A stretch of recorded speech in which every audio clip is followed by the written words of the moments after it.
अहमद यामना मरुई पाव अमदे थमजगे केसो सुराचनपुर की founding president सेमजाकम तोथांग ngasi Leikhidre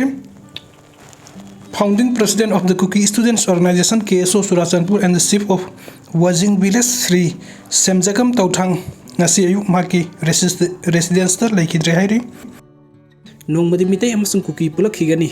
Thajei Bungjagin Balte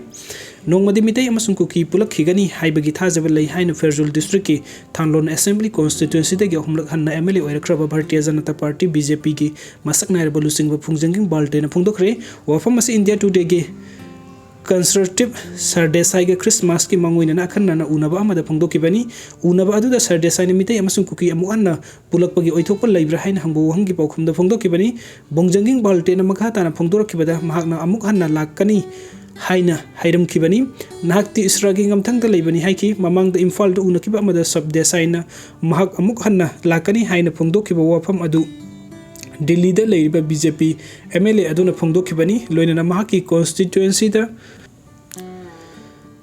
chatuna miyam go unaduna mahaki wakhalon phongdokani haiki nakal amarom da Kuki Purup ki MLA tarana manipur gi tokhai ta aduna separate administration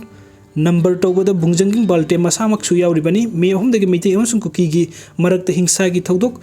thoglakhiba matungda mahak masamak soktuna matam sangna Delhi da laikan aduna leirakhibani madugi matung India Today gi sardoi unaduna mahak gi oiba wafam sing adu phongdokibani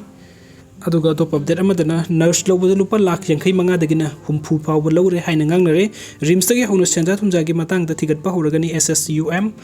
Malem pubangi laisar ona sandoki ba COVID laichat na kham thengna kunai gi sanmilon da saitheng pikhi awa basi kok tringai serak ta muk han haukiba me ahum dagi narco terrorist kuki singna Meitei purup ta landa silak tuna purup asibu awa bagi mathak ta awa piri hanjin tu hatpir ba purup asina e purup kanjana ba arai ba pum ba ho nazaringai da angam athau khardi mayai ka basinjak la no ba amadi senja thumja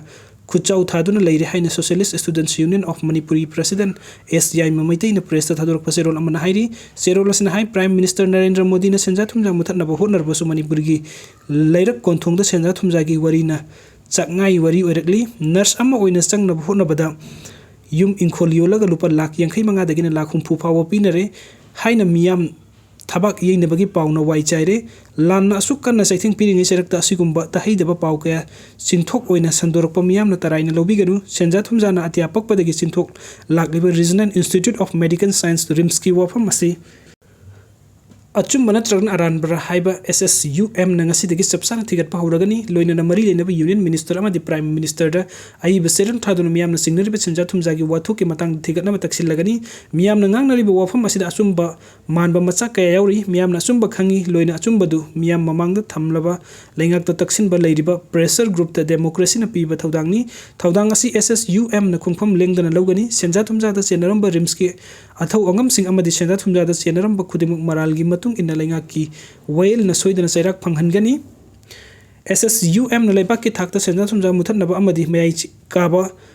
Jinjak thingnaba miyamgi oiba achoba mifam ama 2024 gi ahanba chayulda pangthoknaba sem saba loire maram aduna SSUM na kunai asibu leibak asibu kanana ba hona jarakliba khongthang singda achumba pamba manipuri miyam na pungphana sogatpiu senja thumja ga mari lenaba wafam sing maru ena rims ka mari lenaba senja thumja gi khudam sangdam Laibirabadi SSUM da pau pibiu senja thumjana maram oiraga ningthina leirik leisu tamjariba mahiroi singi tunglam satki khwaidagi chawbo yeknaba oiri mahiroi lup amana oina pal asibu namkhairam daba tangai phadaba lei hairi aduga mathangi update asina kamjong da leiriba Myanmar refugees singi manungda Taisan gi miyoi lising ama henna yauri Manipuri lengang sangni pumpiduna kamjong district da leiriba Myanmar refugee lising taruk lom gi manungda upper Burma dagi lakpa Taisan gi miyoi lising ama henna yauri hairi hiramasi gi matang da kaisampat Munchester International Thai Meetei Coast Association gi kangbuga pawmising ga unabada association asigi advisor advocate L memo na phongdokibada Myanmar da hojik thokliba crisis asina maram oiduna Myanmar gi chin Kuki refugee kaya Manipur sangsi laktuna state lengakna kamjok district sanga fam piriba asi thagat ningai ni refugee lising taruk lom asigi manungda yauriba Taisan gi miyoi sing asi kamjong district ki huimin thana hairga su khangnaba kongan thana da lengakna changja fam piduna chin Kuki singdagi tongana thamli haiba miyoi kanglup asi Meetei singi पुवारीदा culture अमसुंग social structure दा यामना नकनाबा मरी लेनबा कंगलुप सिंगनी मरम असना हाइरिबा मियोय कंगलुप असना अवाबा तारबा मतम असिदा मियामना मतेंग पांगमिनसि हाइना महकना appeal तौखि अदुगा मथंगी अपडेट असना संगबा मणिपुरी अमा ओहिनबा पांदमदा अरामपाई तेंगोलना मरु मरांग हुनबा हौख्रे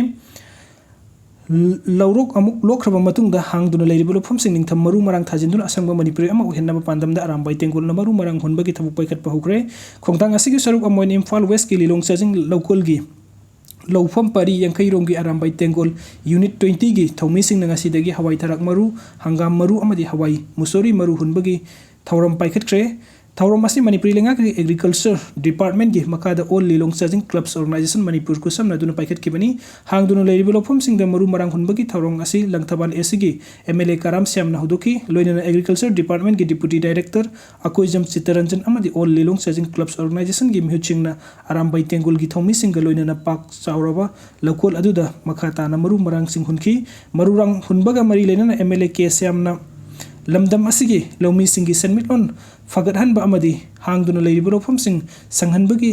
थौरम अमा पाइखटपा हाइबसे अफबा खोंगथांग अमनी मसिमक एग्रीकल्चर डिपार्टमेंट बु थगतपा फोंगदुकलदुना असिगुंबा अफबा खोंगथांग